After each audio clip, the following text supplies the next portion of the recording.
It's your boy Utica, undeniably the illest cat around, aka Mr. Make This Pick Real Quick. Here on the behalf of Bros Talk MMA, we're here with another special edition of Prop Parlays. We are going to talk about parlay builds that are specific to fights that are not going to go the distance on this last card of 2025, last card of the ESPN era. Joining us today is the legend himself, once again. We have Cesar Marin in the building, longtime supporter of the show. Very happy to have you back. Very happy to be doing another one of these again. How we doing, sir? We're doing good. We're doing good. I'm ready for a nice fight card to end the year strong. I feel like the matchmakers did a good job on this card. I mean, there's some nice. Hopefully, there's some surprises. We can do more than what we're thinking. But yeah, I'm excited. Definitely. I feel like last week was very successful. We broke down last week's card, and we had one fight that we had talked about that was iffy in that core build that we did. And so we talked about some outliers. We both got paid. So it was a successful week last week, looking to end out the year strong with this one. So yeah, man, appreciate you for last week for showing me the vision. Yep. Definitely. So without further ado, let's get into this first fight that we have here. We got Alan Fry going up against Guilherme Pat. Go ahead and give me your thoughts on this one, why you feel it's not going to go the distance.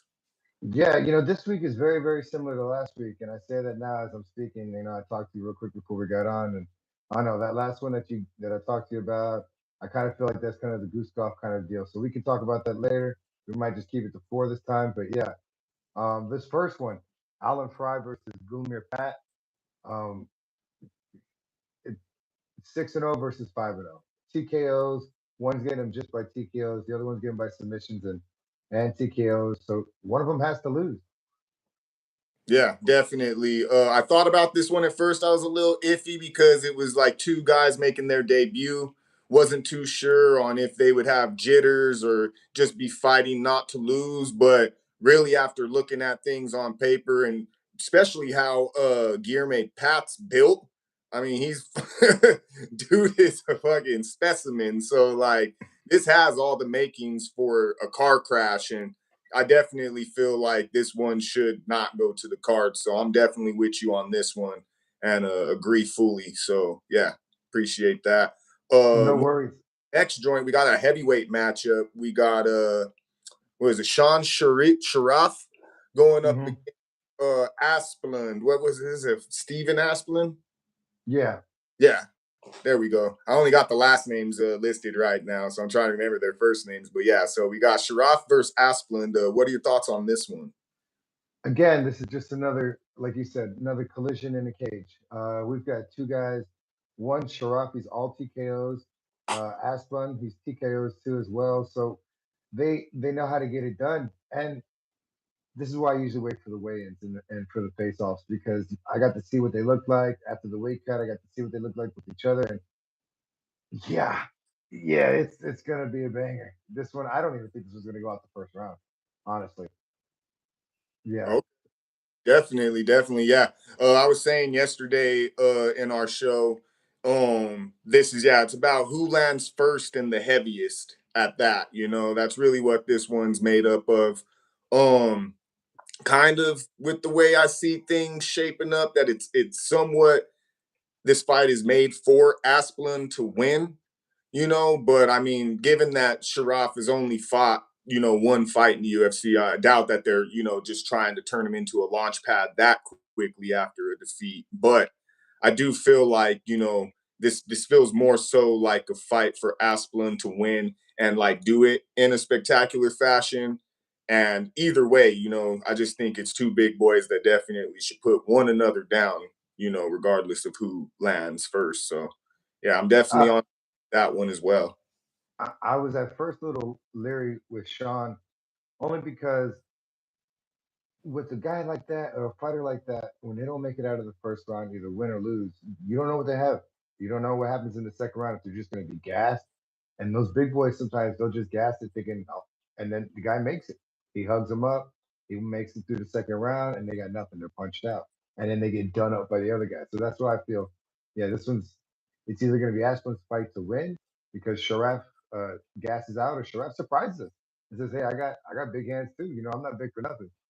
Yeah, exactly. It could just be one of those things because I want to say he possibly may have went into that last fight on short notice. I'm not sure, but yeah. Nonetheless, two big boys. They should definitely get this done. Moving on to the next matchup, you got. I believe this is a featherweight matchup. We got Joe Anderson Britu going up against short notice replacement Isaac Thompson. Yeah, Thompson coming from Australia, but I think that he'll be actually like traveling from Sacramento. I think he fights out of the Alpha Male camp. So I think he doesn't have like a far trek or anything. Isn't like he's coming like across the world to make this fight happen. But definitely nonetheless, I mean, this is like 3 days notice, going up against Bree who's had a full camp. So at first I was kind of iffy about this one just because sometimes Britu, if he's not able to get it done quick, he starts to just gas, and depending on the aggressiveness of his opponent, he's still gonna fight. So he's not gonna be like you're just gonna get him up out of there once he gasses. He still's got some fight in him, but if you're not able to get him out of there, or once your fatigue starts setting in, it could just make for a fight that ends up going to the cards. But just given the short notice, and just the explosiveness of Britu, I just feel like he can get this done. Or Thompson comes in and shocks everybody and gets it done too. So, I believe Britu should be able to get this dude out of here. I think that's kind of the case for bringing him in. But you never know with these guys now. I mean, some of these dudes come in and humble cats, and they're coming on short notice off the regional scene. So, give me your thoughts on this one. this is the gamble. You know, this one out of the five that I'm talking about is the one that's the gamble. I mean, if this one after this one goes and we get the not to finish, I don't think it's easy money in the bank, for the rest of the two. But Yeah, yeah, this is just only because they've shown the ability to withstand, and they go through. It's not 5 round fight, it's 3 round fights. So they've shown that they have the tank to be able to do it. They have the skill set to be able to stave off their opponent, to be able to get all the way to decision. So that's the only thing. But like I don't know, I feel last fight of the year, getting the looks, the eyes for Isaac Thompson. Win, if not now, when? When else are you going to get a shot like this where everyone's looking at you and can talk about you going into New Year, get some buzz? Um, I mean, but Burritos also, man, that's what scares me about these flyweights, other yeah, featherweights. They just, sometimes they connect, and then sometimes they just have a tank and they can just, or a motor, and they just keep going the whole round. And you're like, man, like, what are they hitting with? Do they have extra padding in their gloves? Because they're just like, there's nothing in them. So, yeah. No, definitely. Yeah, I feel like this is like it's. I feel like a lot of my iffiness just comes from Britu. I hmm feel just about him in that first round. Is he willing to stay measured to, have energy to be, live for a finish throughout that 3 rounds? Or is he just going to try and, put it all into that first, 3 minutes, just really trying to get dude out of here, and ends up, squeezing his arms out or swinging himself out when he, has dude a little rocked or something like that. I think that's really the only thing that is in the back of my mind about this fight. I know, and the 7 year age gap in this fight really doesn't hurt me. It doesn't sway me either way, especially when it's that division. Now, if there were heavyweights, I'd say yeah, this is a guaranteed. But when you're at in that type of body frame, you're already you have a motor. You have a gas tank. You can go. So yeah, this is the only gamble one. I might not put this one in, but the other ones, yes. Hey, well, I mean, that's why I asked you prior to when we started up, if you had only locked in a 4 pick, because I know you sent me a receipt that only had 4 on there, so I think maybe that was the alternate, John. But you did What? send me your full Oh 5 yeah, leg prior, I so I did. see that. But just like you were talking about, you were saying, we touch on this later, but yeah, this fight is similar to the Jan Blachowicz Bogdan Guskov fight from last week. It was one of those ones out of the core that we had built the last week that we were like, if you were to switch something out, or if you were to feel iffy about anything, or you want to make a couple alternate parlays, you might want to do one that has this fight out of it, which we both did. We exchanged this last Yeah. week. We did very well for ourselves last Yeah. week. Shit, you carried some of that good fortune into a basketball game later on that night and started getting Yeah. paid. Yeah. So Yeah. Ops was getting paid. Everybody's getting paid. Yeah. So, that was super dope. But yeah, folks, so just take a note with this Joe Anderson Bree 2 versus Isaac Thomas fight. Out of the five that we're about to name here, that would be one that you might want to, keep on the outside and or just create an alternate build that doesn't necessarily have that one. We also have some outliers that we're going to go over later. But moving on to the next joint that we got here, we got another heavyweight matchup. We have Kennedy Nzechukwu going up against Marcus Buchecha. This was one that it wasn't hard for me to come to a decision whether or not it was going to finish. It was just like who I was going to pick. So we did our picks episode yesterday, and I went with Buchecha in this one because I truly feel like, you know, as long as he doesn't leave himself open to just catch a nasty teep kick or, runs into something from Nzechukwu that makes it, knockout capable, he should be able to just march forward, get him up against the cage, and somewhat like Walter Walker him. If you're able to just drop to a knee, basically the way Walter Walker did after a short, clinch exchange against the cage and just twist the ankle that fast, like Hmm. I feel like Buchecha is, he's a grappling specialist. That's basically his entire, base is jujitsu, going into his MMA career. So he's a grappling specialist. So, I mean, like, I feel like he poses even more of a threat in that case. Nzechukwu is a very skilled striker. He can definitely touch you up, but he's proven to show he doesn't really have much to offer on, in a grappling exchange. And I don't necessarily know if he's even filled out for the heavyweight division, So I feel like he's tall, he's lanky, and it just leaves a lot of limbs, to grab a hold of and just twist and bend.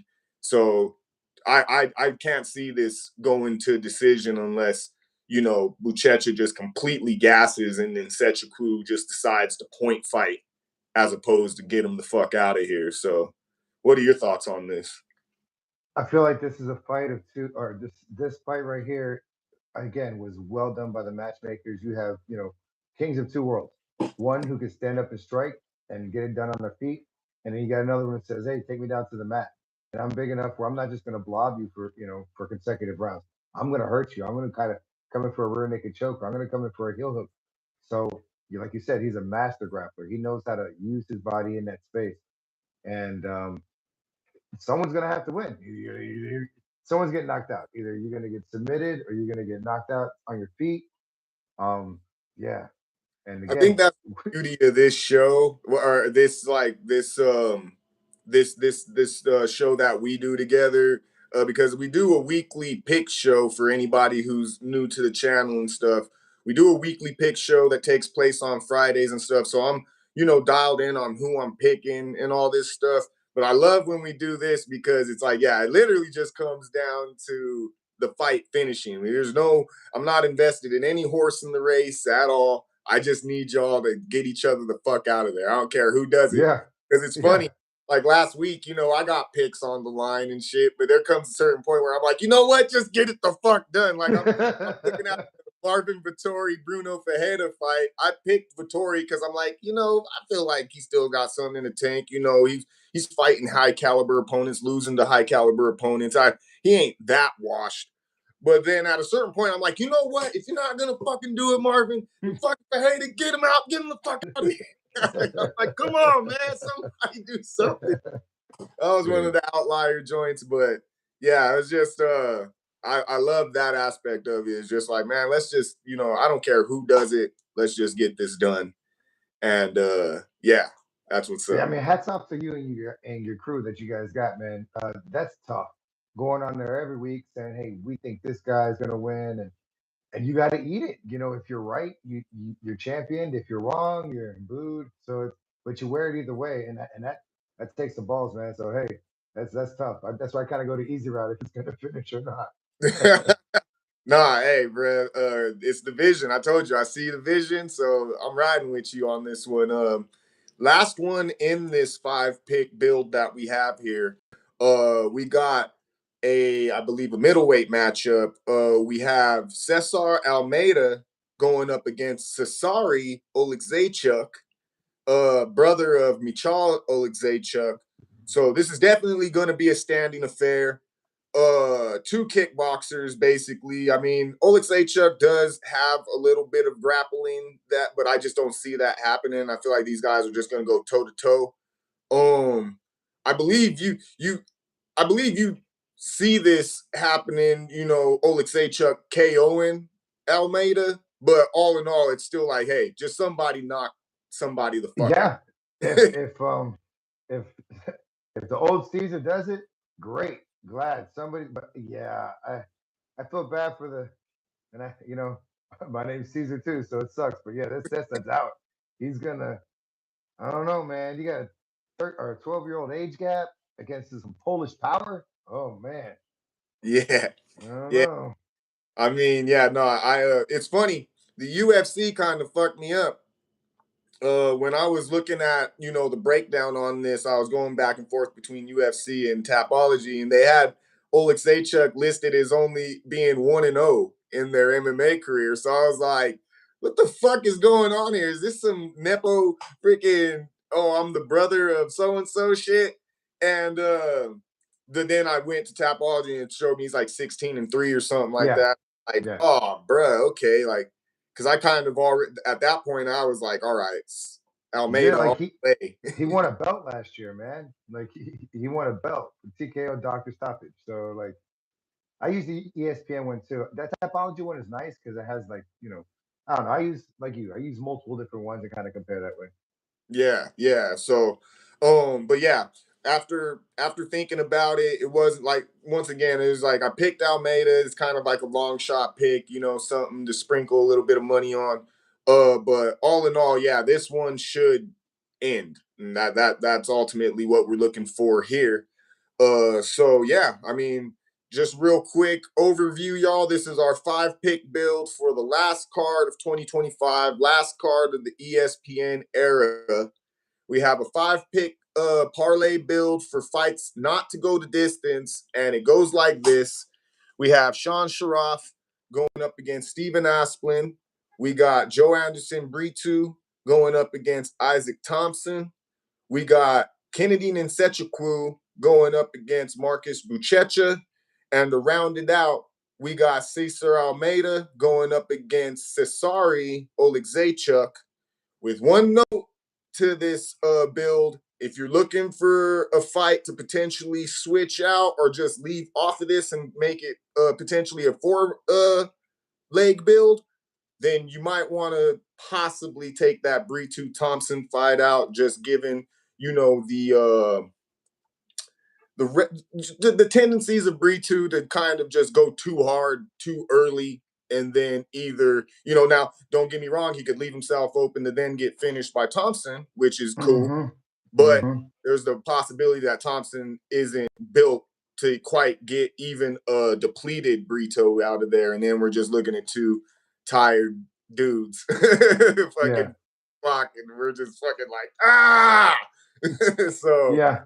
yeah, I Yeah. would be the only one I would say to be weary of, but we got Ray Bucks in the chat. Shouts out. Mr. Give Me My Belt, Give Me My Crown. He says, where's the 5th? So I'll go over it one more time with you, bro. We got Sean Sharaf going up against Steven Asplin, Joe Anderson Britu versus Isaac Thompson, Kennedy Nsetchukwu going up against Marcus Buchecha. And then the 5th and final, we got Cesar Almeida going up against Cesari Oleg Zaychuk. And there's your 5 pick build. We do have some outliers though. If you want to go ahead and tell us one. Okay, so real quick, with these outliers, would these fights be something that you're looking at to replace the Bree to Thompson fight with, or maybe something to spice up builds with? How would you go about I whatever? would probably do it. These are going to pay a little bit higher if you were going to link these together. Those four, honestly, the only thing that gave that a little bit of gas was adding that Brito and Thomas to that card. It was minus 148 with those four. Yep. So like you weren't Vegas was like, yeah, and they're gonna win. Okay, like they're gonna win. And so that yeah, to get Vegas to give me some more of that money, I had to throw that Burrito and Thomas one on there. But these other ones, individually or parlayed, are gonna pay out a lot higher. I mean, like legit, like that Pat one was like minus 650 not to finish. The Sharaf Aslan one was minus 550 not to finish. Like that means you have to bet $550 just to get 100. You know, like Yeah. nah. So they're looking at the same stuff I'm looking at. But these other ones though, they did pay a little bit higher. So if you want to do a separate three legger on that, but again, the ones we talked about, those four for sure. Put your money in. You want to make $70 or you want to make $50, throw 50 in there, toss you back another 80 or something like that. So the odds weren't that great, but you as far as like the return, because it was pretty much guaranteed that they weren't going to finish. For sure, for sure. Okay. Any other matchups, I guess, that stick out to you? I would say, yeah. Did you watch the weigh-in and the matchup and all that in the interviews for that for I caught the media day for Royval and Kape. I only got to see their weigh in and face off, which if I, Cop apparently cut it super fucking close to the limit before he was able to actually get in on like 126. And then they had their face off, and they're definitely that's one like I'm gonna bring up here in a second. But yeah, I didn't get to see the entirety of everything. Was there anything that stuck out to you? yeah, that one stuck out to me. What else did I write here in my notes? The Vallejos, that Vallejos Chickadee fight. I don't know, man. Like the 13-year-old age gap. If I had to sub one out, probably that. Probably that Vallejos Chickadee fight for Yeah. Brito. Only because Oh, you know Vallejos is bringing them Spanish hands, dude. He's ready. And there's a 13-year-old age gap, so they did the walk, the face off, and everything like that. And Chickadee's looking at Vallejo, and then he's like, "Dang, Vallejo's sitting there standing ripped with the double six pack," and she's like, "Dang, boy." So yeah, I'm thinking he's like, "Man, this dude's coming for me." So that's definitely maybe one I might swap out. But again, these are all spicy. So if you want to throw five on any of these, not to go, or if you want to put two or three together, it's going to pay out much higher than just what we gave you earlier. Because again, Vegas knows those probably aren't going to finish. Oh, it's funny because literally you took the I have like my extended builds and shit like that, and that was literally the next one in line is Chikadze versus Vallejos, and I'm just like, bruh, like it makes so much sense for it to end.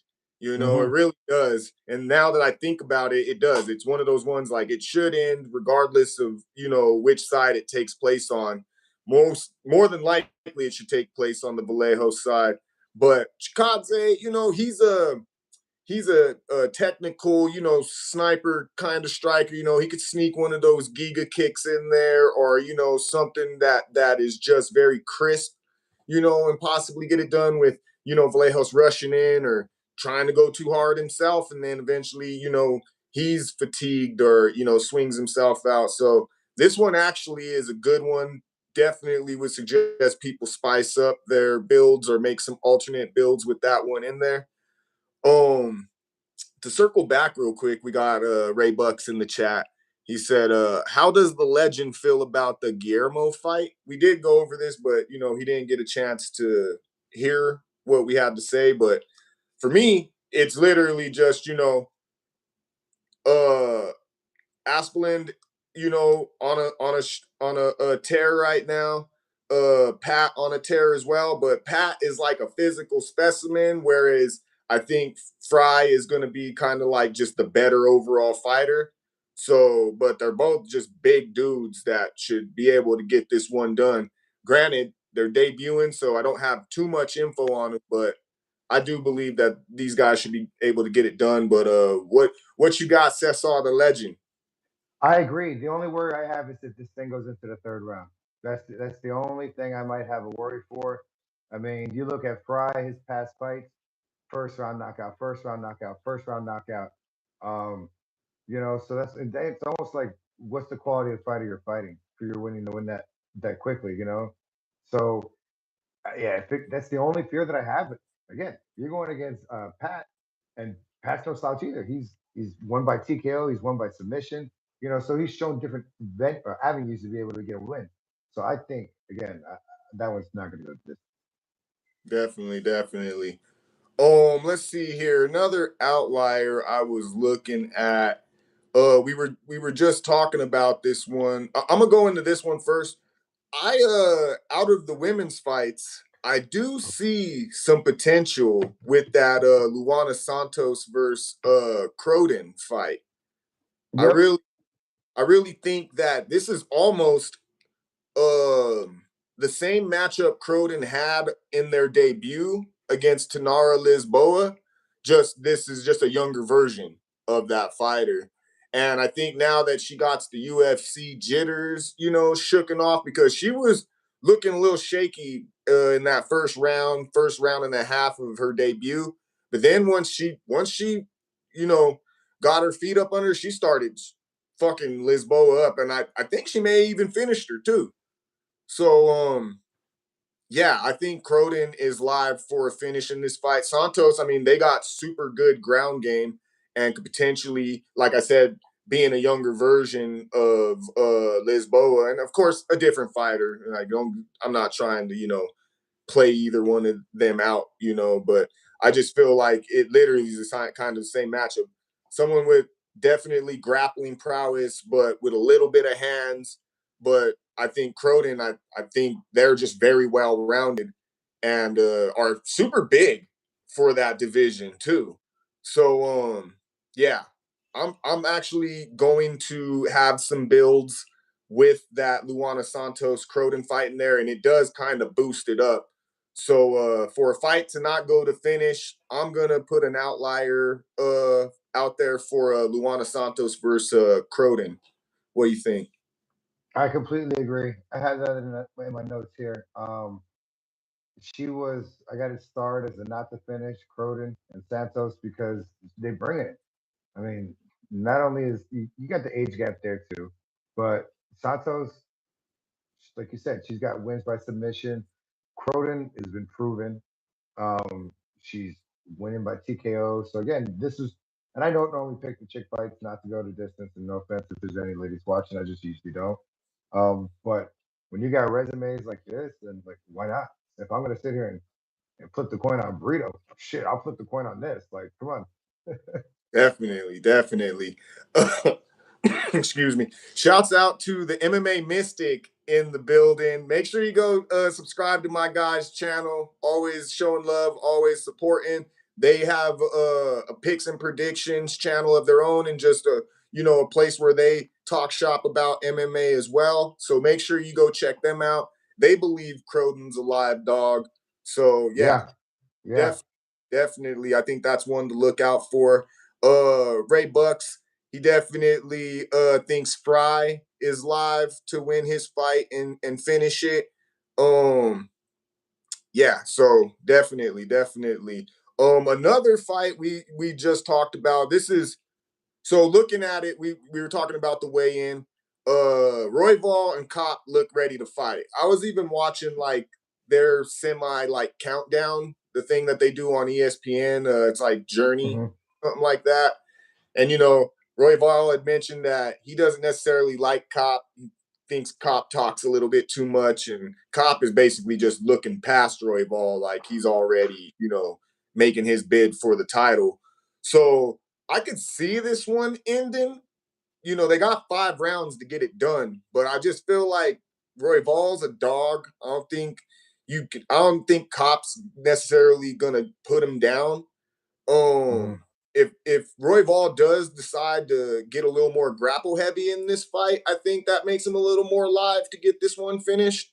Kape, I think definitely could piece up Royval and possibly could like catch him, but I do have a build in mind with the 4 pick without Britu and Thomas with And Royval and maybe plug Kape. this in. Yeah, Yeah, with this one going to decision though. I'm with you. I feel like, well, I'm with you where this is an outlier. Uh, Roy Ball has the experience of fighting these 5 round fights. Cop, not necessarily. That's the thing that scares me. But the way they came out, how Cop was talking, and it didn't even seem like it was necessary. Roy Val, especially with the presser, he was like, "Hey, I'm here. I don't really not like the guy. I don't really like the guy. I mean, obviously." And he even gave him a little bit of acknowledgement, and he said, "Hey, that's all I'm going to give him. I'm not going to kiss his ass or anything." Uh, and he didn't. But then the way that Cop came out, it was like fucking all in his face. It was, yeah, I don't know. Maybe he says, what, fuck this kid, and not really a kid because there's only a 1 year age difference, 31 and 32. But I mean, you just look at the amount of fights that Roy Val's had, and even against Joshua Van, like, you really thought that fight could have went like another 1 or 2 rounds? I think it probably could have. Yeah, Maybe no, another round, at definitely. least another With round. even with Royval getting dropped at the end, he would have been ready to come back out to. Because he's done it before, and that's the thing Hmm. that scares me. Like I said, so this one I might even do the over the first and a half, over 1 round and a half, something like that. Where Yeah, if it does happen, it happens in the later rounds, not necessarily the early rounds. Yeah, I don't know. If it does happen, it's gonna happen early. But I'm with you. I think it might go to distance. yeah, definitely. Um, Man, and then it's like for me, I noticed I was watching a breakdown today, and they got Royval at like a plus 300 underdog right now, and I think that that's pretty crazy. I mean, Cop is good. that's that's what he said. That's what he said in the media thing. He goes, "What was it? Was it bad? Like he goes, it's minus this." And he goes, "Shit, that didn't even sound good. I don't even bet." He's like, "I'm just letting you guys know I don't even bet. That doesn't sound really, guys. I'm down by that much." Yeah, I mean, Cop is cool, but I've seen him be a little gun shy at times. So there's a possibility Royval could just out volume him in this bout. But I think a lot of people think that Cop is like live for a knockout. So you might even flip flop this. You might have a build where you put this one not to go to distance, and then you put one in where it does go to distance. It should spike up the odds regardless, and then you can make a nice little payday and not have to invest too much. If But anything, I probably do similar like how we did the last fight where we went the co-main to finish or to not finish, and then the main to finish. yep, With Marab and Yan. So maybe, or even with this one, maybe just to go over 1.5. Something like that. And then you're just hoping that Roybal keeps the distance and then pieces them up like in the second or third round. So, or the third round, not early in the second. But yeah. What do you feel about this edition fight, the Gibson versus Green? Like Gibson, I like Gibson. I do because I feel like he's young, he's the dog, he's got action, and you got Green. I mean, dude, he subbed out Patty Pimblett, who's fucking getting a pay-per-view in a couple months. Like, come on. So I yeah. don't know. I said this yesterday in our episode. I was like, bro, I don't even know why this fight's taking place. Like they literally, I think, posted it on Wednesday. And I mean, I have no idea. Apparently, too, also that Green has actually been billed to be on this card like the entire time. So this isn't necessarily a short notice fight, except for on the Gibson end. But the entire time it was Bobby Green versus TBD, and it's like, well, what the fuck is that about? So I guess they finally got somebody to fill the spot. It just makes it feel like this is a short notice fight, but King Green did have some notice prior to this fight actually being booked. So I have no information on Gibson. He might just come in here and, in a nice standing exchange, put fucking Green on his pockets. I'm not sure. That's a good outlier too.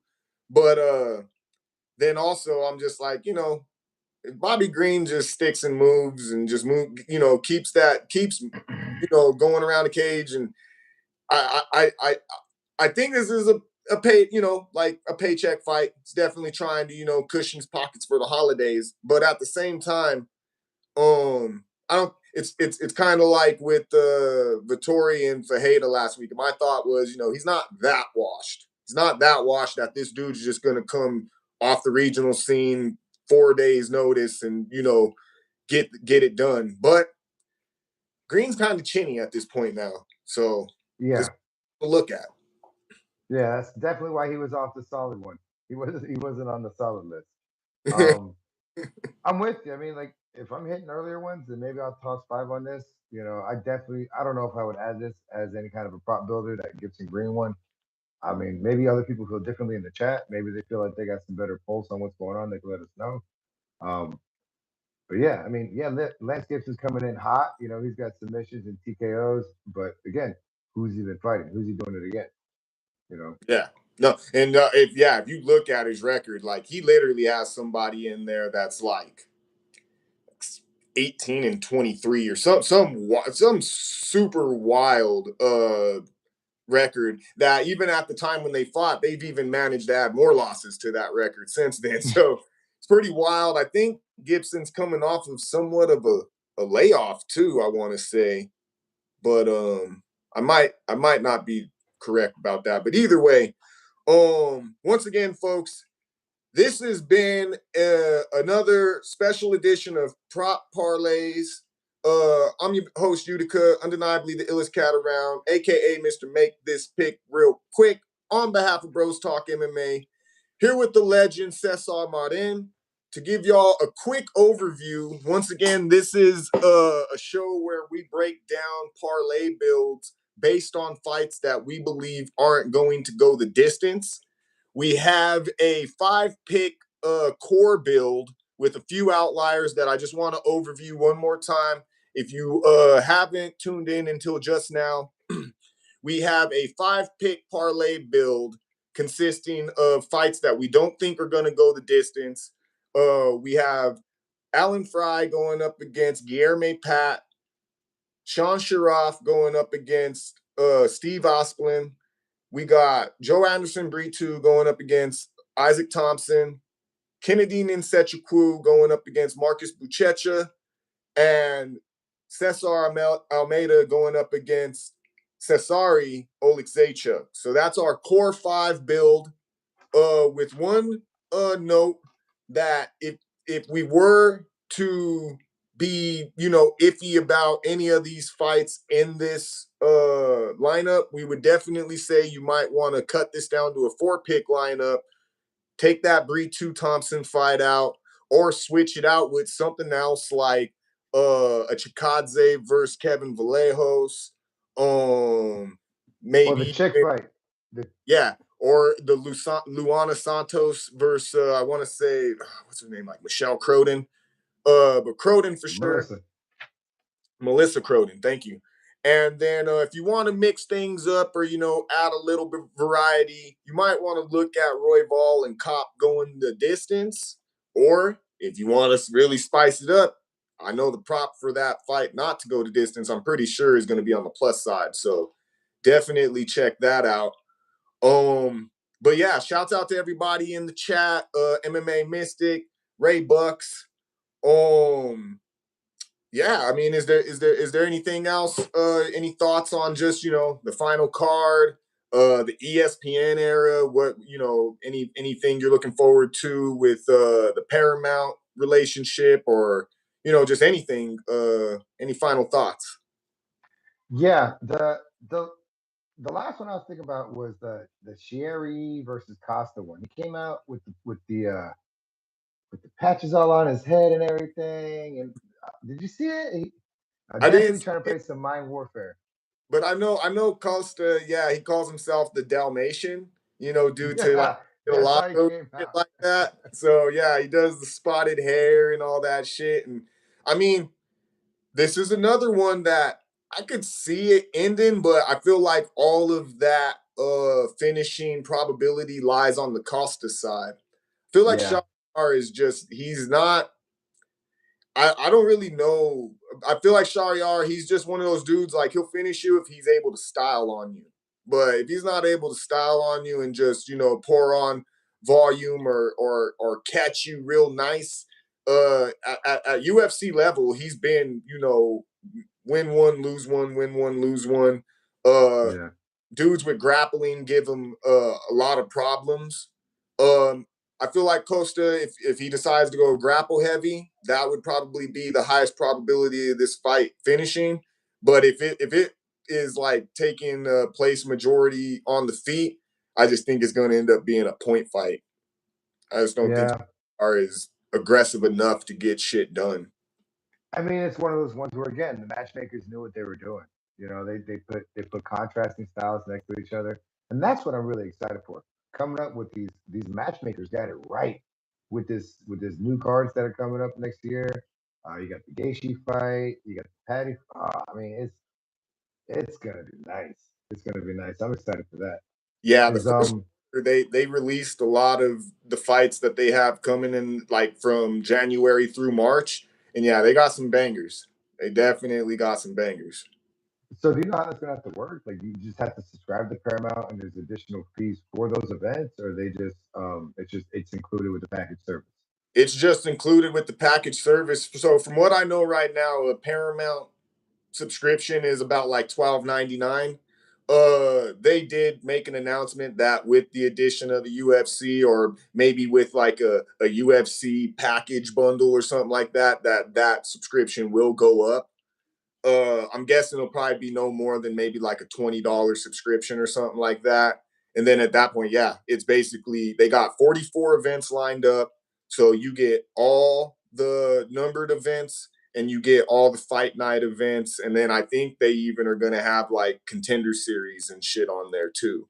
So Okay. it, I think what it is it's UFC, they're slashing prices to draw in more Hmm. customers and shit like that. So, especially just in the US, like I think they do pretty well for themselves internationally because a lot of folks overseas and even like in Canada and shit, they don't even pay for UFC or pay-per-views or any of that shit. That shit just gets broadcasted just like normal sports on there. Really?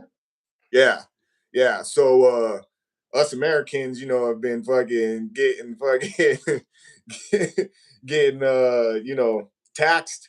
It's like $1,300 to just watch UFC just from home, let alone to go to an event. That's what it comes out to for the year and shit. If you get every numbered event plus, paying your ESPN subscription and this and that, so it fucking becomes a little pricey. So yeah, definitely it's super dope for the fans. Everybody that's watching, yeah, $20. That's what Ray Bucks is saying here in the chat. $20 for the UFC plus all of Paramount's archive, which they're also in the bid I think for Warner Brothers content, I think they tried to outbid Netflix for the Warner Brothers catalog so that way they could add all of that to their fucking library. So they're trying to basically, become a rival to Netflix in terms of streaming library and just being a go-to for people to get their entertainment and shit like that. And now adding UFC, um, they're doing pretty well for themselves. So yeah, it's going to become very cheap. All in all, to wrap that up, it's going to become very cheap to be a UFC viewer this year in 2026. Yeah, I don't pay $1,300 to watch the UFC, bro. I Oh, got a Fire Stick. No, yeah. I'm not doing that. I But I've never these used crack streams, I'll streamies use ever. MMA Linker. I mean, there's resources out there, I've never man. used buff streams before. What are you talking about? I'm happy to pay $80 for. I remember one time I paid for the first McGregor Poirier rematch, and literally it never aired. Like I kept trying, I paid my money. I just read, play, play, play. That Mm. shit never aired the whole event, and so I had to find alternate means. But Yeah. we also And then got my wife asked me, "You paid how much to watch this shit?" Hell no. we got a comment from Nikita in the chat. What do you think about Amasov getting to UFC? His record was 27-0 at some point. They're 28-1 now, going up against Neil Magny. Now, you could put this one in there, but it's kind of tough, because you can get the Magny that just falls over. That's happened before, but it's also because he faced Michael Morales and fucking Carlos Prates back to back. So, that, Yeah. take that for what it's worth. But then, he looks to have gotten choked out by Jake Matthews, but then protests it. They start the fight back up, and then he chokes out Jake Matthews. So, I mean, I don't know much about this Amasov dude. On paper, he looks to have all the tools necessary to not only like win a fight, but get it fucking finished. But he's just I've never seen him. And Magny has a tendency for humbling either prospects or debutees and people that he's a gatekeeper for sure. So they're not just putting people in there with them to knock him the fuck out. They're actually putting them in there for him to test them. So I could see this one going to the cards, and I just don't have a lot of confidence in that one being a fight that doesn't go the distance. What are your thoughts on that? I have a $5 bet and I'm a salab to win by finish. Fuck that noise, bro. Fuck that noise. I'll put five on that. Yeah. I mean that five will give me 25. Yeah, he's why not? Why not? I mean, the guy's been fighting since 2012, dude. Yeah, he's been fighting in the game since 2012. Like, and he's been just running dudes over. So he Yeah. knows how to win. I mean, granted, the quality of fighters weren't all great, but I mean, he's won belts. Yeah, he came to the UFC and he didn't do what he wanted to do, but he's gonna. He's. I don't know. I feel like if I'm gonna throw money on anything, I got five for this because it should be fun. It should be electric. And if Magny wins and knocks the guy out, then that's fine. But I don't know necessarily Magny's gonna knock the guy out. I don't know. I think it might go the other way. I might sprinkle some money line on Magny, but my pick yesterday was with Amasov. Just I feel like if I pick Magny, I there would be a part of me that after that fight ends, I'm like I should have fucking went with Amasov. Yeah, yeah. That's So how it was last week on that Blazkowicz fight. It was like, God when I damn go it, out I knew on a that shit was limb, gonna happen. like when you talk about Almeida versus Oleg Zaychuk, like yeah, I'm going out on a limb on that one, but I also do believe that Almeida has a good chance. Like he has the tools to be able to get it done, but that's me going out on a limb. I feel like with this other fight, it's just 28-1. Like, I mean, dude's not he's not facing bums. He was a champion, in Bellator, PF Bellator, whatever you want to call it. He was a champ over there. So I mean, he has the experience, and the Yeah. time in to at least be able to transition into UFC. It doesn't mean he's going to win his first fight. A lot of these dudes, even though being seasoned, still fall victim to those UFC jitters. So, I and mean, you look at they our guy last week, Royval. He came back in. Everybody's like, "Oh, he's back." I'm happy to see him, because they know he's fucking bringing that heat. So yeah, I told you I got five on this guy. Yeah, fuck yeah, five fuck. to finish. To finish. Well, all right, folks. I Uh, think that's it. Once again, this has been another edition of Prop Parlays with your boy Utica, along with the legend Cesar Marin.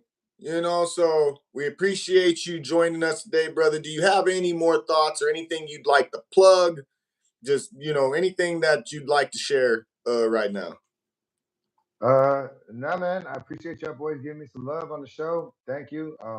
I do, give out, betting tips and what I think might hit, might not hit on my channel. I mean, I got a YouTube channel at Cesar Marin the Legend, so you could, catch me out there. Put the videos up of, most of what I think's gonna happen, and take just like these. Take what you like. Don't take what you don't like. No one's forcing it on you, and let's all make some money. Do you have ability to type in the chat right now? I think I can. Let me see. Yeah, if you could just type in the chat, just whatever, just so that we can get that profile. That way people can click on Mhm. it, go subscribe right now. Even Okay. yeah. Mm, Because I think I only have your personal one with the green C. So I need this joint with the vision on. nah, I don't know how to do that.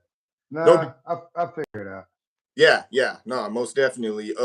If anything, send me a link and then I'll put it in the comments because this is a live chat, but we also have comments on the video, so I'll put that in there. But I want to make sure, yeah, let's make sure we all go follow this man got the vision, y'all. He gets me paid.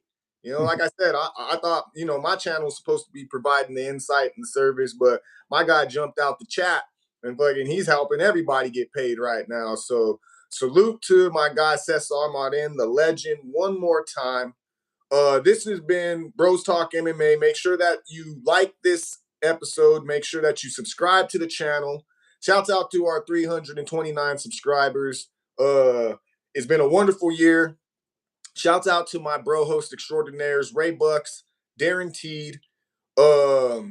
Yeah, follow us on IG and TikTok at Bros Talk MMA. You can follow me on both of those platforms as well at Utica_SME.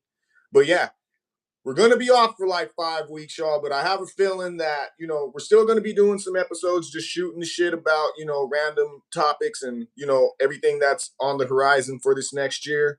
So definitely hope to hear from my guy, on those episodes as well. But definitely be ready when January 24th hits.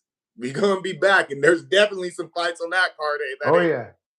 Oh yeah, that one yeah, it's gonna be more than 4 guarantees on that one. I'll tell you that right Oh now. yeah, 44 opportunities to get paid coming in 2026, y'all. So be on the lookout.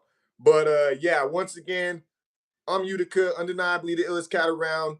I got my guy Cesar Marin here. This has been Prop Parlays, Bros Talk MMA. And until the next time, folks, we out.